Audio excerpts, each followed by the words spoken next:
So we used a very expensive piece of lab equipment in order to test whether black colorant changes PETG in between different tests and to find out how strong PETG actually is. So we started with clear PETG and black PETG, and this is what happened. So first of all, let's go ahead and set up the test itself. What we are using is ASTM standard 4mm by 13mm cross-section dog bones. They're inside of our calibrated tensile testing machine, which allows us to know exactly what the stress is on any of these parts. Now, PETG as a material is very commonly used inside of 3D printing, so it's a very good material to do these tests on.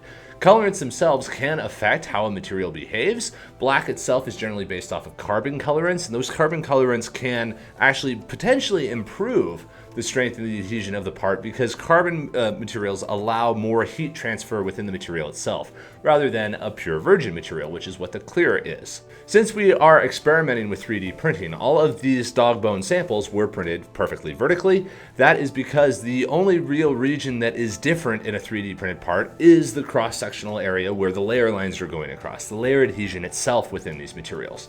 If we printed them down laying flat, it's really an irrelevant kind of a test because when laying flat, it's been proven in previous research that the parts are basically isotropic and have pretty much the same strength as a fully molded part. Generally a little bit lower, like 95%, but negligibly different. What is interesting and what is most useful in the context of designing parts for 3D printing is how do the layer lines stick together, because that is the weak axis in any given 3D printed part. So we will be pulling on these until we see how they break. With the first test of black PETG, we actually had a very broad range of data that came out. We had loads as low as 219 all the way up to 1800, which were very wide extremes. But ultimately, the average peak force was 787 newtons. For those of you in the English world, that is a load of about 176 pounds. So a full-grown human hanging from this dog bone sample, which is not insignificant considering it's a 3D printed part. That's actually an impressive feat of strength. Now, of course, if it was isotropic, it could be quite a bit higher, but it's still an impressive demonstration of how strong 3D printed parts can be. But how does it actually hold up against the actual clear test? Well, let's go ahead and give those a pop. The clear seemed to actually be much more consistent. The samples across that range had a much less widely ranged series of tests, with a maximum of 1,000 newtons and a minimum of 725 newtons.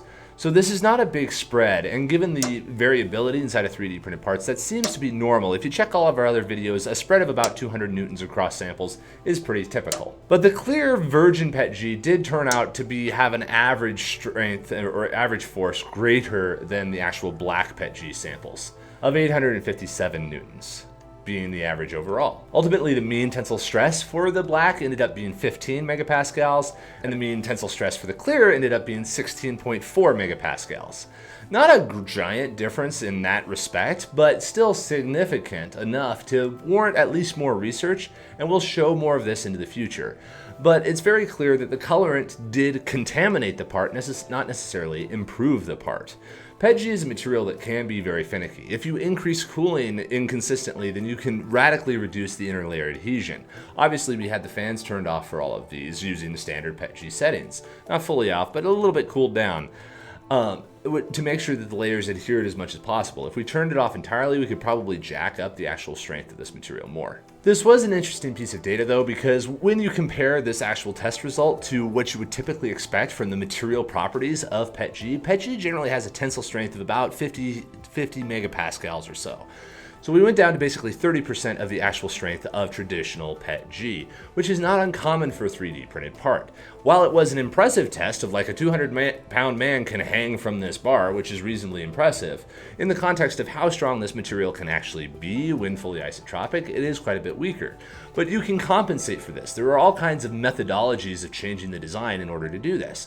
Traditional processes aren't really necessarily able to make thick parts because it would have shrinkage, but 3D printing can. So even though the strength of this part is 1/3, you could actually triple the thickness of it so that you get that strength back, and that might not have been a feasible option with other sorts of manufacturing methods. So 3D printing, you can compensate for the Z-axis weakness in a lot of different design methodologies, but it does weaken it in the Z if you have a set geometry. But if you're going to mass produce a part in some place like a giant print farm like ours, then just go ahead and design for the process and you can get what you need out of it.